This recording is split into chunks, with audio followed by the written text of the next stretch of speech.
Hello guys, welcome to my YouTube channel. ये एक topic है रेंज ऑफ मोशन और पेज नंबर 64 बुक अगेन जो है वो सेम किम जोन्स की बुक है। और रेंज ऑफ मोशन हमने जॉइंट लेवल पे तो पढ़ी है। ये रेंज ऑफ मोशन बात कर रहा है मसल की। जिस तरह हम जॉइंट की जो रेंज है, अगर डेफिनेटली जितनी भी रेंज है, लेट सपोज फ्लेक्शन जो है वो नी फ्लेक्शन 150 है, शोल्डर फ्लेक्शन 180 है, एक्सेट्रा करके।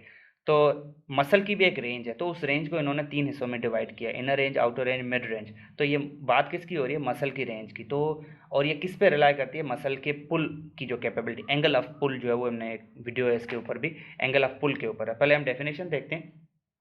The range of motion of muscle is range it will move through when going from a position. जब वो किसी एक पोजीशन से दूसरी पोजीशन में जाएगा, लेट सपोज अगेन मैं अगर एल्बो फ्लेक्शन का ही मिसाल दूं, तो जब हम एल्बो की फ्लेक्शन करते हैं तो वो एक पोजीशन उठ के दूसरी पोजीशन में जाता है। तो जो जहां से वो उठा जीरो से लेके, लेट सपोज एल्बो फ्लेक्शन 150 है, तो वो जीरो से उठा टिल 150। लाजमी नहीं है 150 हो, जितनी भी हो, हाइपरमोबिलिटी है वॉट एवर, लेकिन जिस जीरो से उठ के वो मैक्सिमम जहाँ तक गया उस थ्रू आउट पूरी रेंज को, लेट सपोज 140 है, तो उसको तीन हिस्सों में इन्होंने डिवाइड किया, inner range, mid range, out range. तो जब जीरो से वो उठ के आया टिल मिड पॉइंट, बिल्कुल मिड तक जब तक आया, तो वो आउटर रेंज कहलाएगी। मिड से उठ के फिर वो आया एक मैक्सिमम रेंज तक, फुल ऑन रेंज तक गया, तो वो इनर रेंज। और इन दोनों के दरमियान मिड रेंज। मैं दोनों को पहले साथ साथ जो थ्योरी डेफिनेशन देखते हैं। फिर आउटर रेंज क्या होती है कि जब कोई वर्किंग कंसंट्रिकली, जब वर्किंग, लेट सपोज ये अपर आर्म है, ठीक है, और ये एल्बो है, ठीक है, और ये बाइसेप की बात हो रही है, मिसाल मिसाल। Working concentrically the muscle move from a position of full stretch. अब डेफिनेटली बाइसेप का फुल स्ट्रेच क्या होगा? बाइसेप का फुल स्ट्रेच तब होगा जब एल्बो एक्सटेंडेड होगी। ये फुली एल्बो जीरो पे है मिसाल के तौर पे। तो यहाँ पे बाइसेप जो है वो मैक्सिमली स्ट्रेच्ड है, ये जीरो पोजीशन है, ठीक है, अभी एल्बो एल्बो फ्लेक्शन नहीं हुई। अब जब कंसंट्रिकली होगी तो ये अपवर्ड मूव करेगा, ठीक है, जस्ट लाइक दिस। तो working concentrically the muscle move for position of full stretch, ये फुल स्ट्रेच पोजीशन से इसने मूव करना शुरू किया to the mid point of full range. अब जहां तक ये जा रहा है टूवर्ड द मिड पॉइंट, ये पॉइंट, दिस मिड पॉइंट, ये मिड पॉइंट कहलाएगी आउटर रेंज, ओ आर से मैंने नाम दे दिया। इनर रेंज, इनर रेंज, अब इस मिड पॉइंट से निकल के working concentrically continue the muscle moves from a mid point of full range.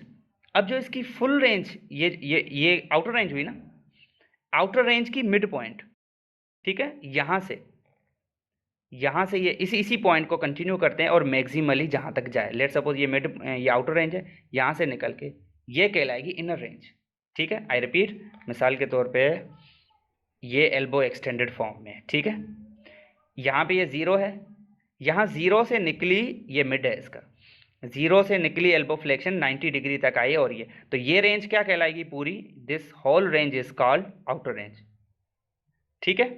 और इसी से कंटिन्यू टिल मैक्सिमम, मतलब 0 डिग्री ऑफ फ्लेक्शन, ये कहलाएगी आई आर इनर रेंज।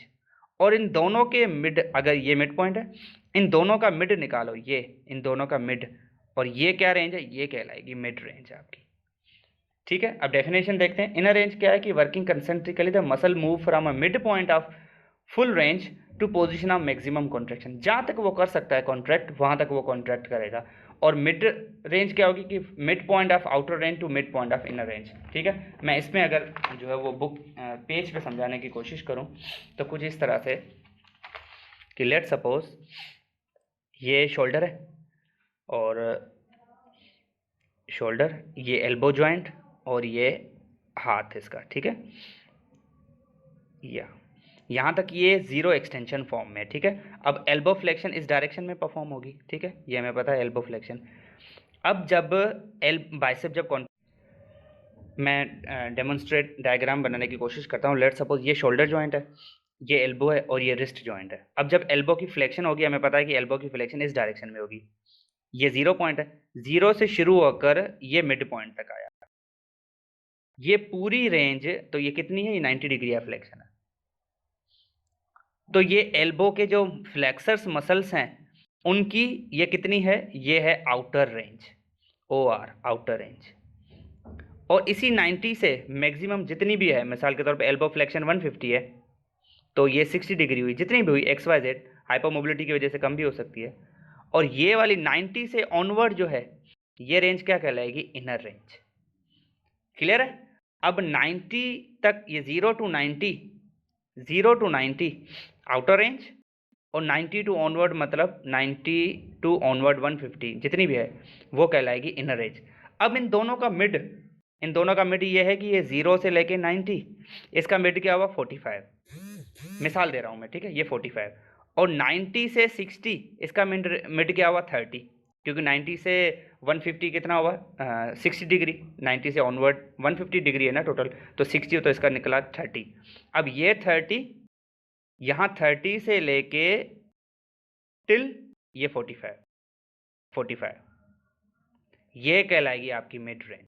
और ये ही रेंज होती है जिसमें जो है वो मैक्सिमली जो है वो कॉन्ट्रैक्टेड होता है मसल, और यही पावरफुल जॉइंट होता है। इसीलिए आपने देखा होगा कि जब बॉडी बिल्डर जो है अपनी बॉडी शो करते हैं, डेफिनेटली एल्बो को जो है वो 90 से भी 90 से भी अबो या 90 तक जो है वो उसको बिल्कुल कॉन्ट्रैक्टेड रखते हैं, क्योंकि वो मोस्ट पावरफुल या मोस्ट कह लें कि उसमें टेंशन या कॉन्ट्रैक्शन ज़्यादा होती है। बहरहाल, तो ये जो है रेंज है, mid range, inner range and outer range. I hope कि ऑलमोस्ट जो है वो क्लियर है। Thank you so much.